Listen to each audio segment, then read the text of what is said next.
11,32,000 கோடி வந்துடுச்சு அப்படின்னு சொல்றீங்க.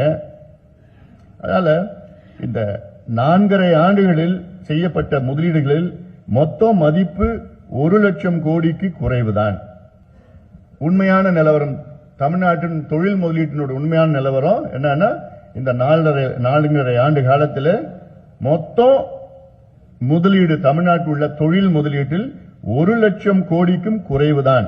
அதாவது வெறும் 8.8 விழுக்காடு மட்டும்தான். இது எல்லாமே இந்த புத்தகத்தில் இருக்கு. ஆக மொத்தம் இன்னைக்கு ரிசல்ட் என்ன? இந்த கூட ரிசல்ட் தான் தமிழ்நாட்டில் உள்ள மொத்தம் தொழில் முதலீடு இந்த 4.5 ஆண்டு காலத்தில் இவங்க சொன்னதில் 11,32,000 கோடியில வெறும் 8.8 விழுக்காடு தான் முதலீடு பெறப்பட்டவை, செய்யப்பட்டவை.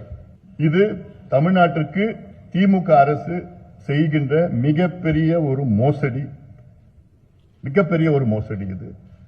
இது மக்கள் புரிந்து கொள்ள வேண்டும், தெரிந்து கொள்ள வேண்டும்.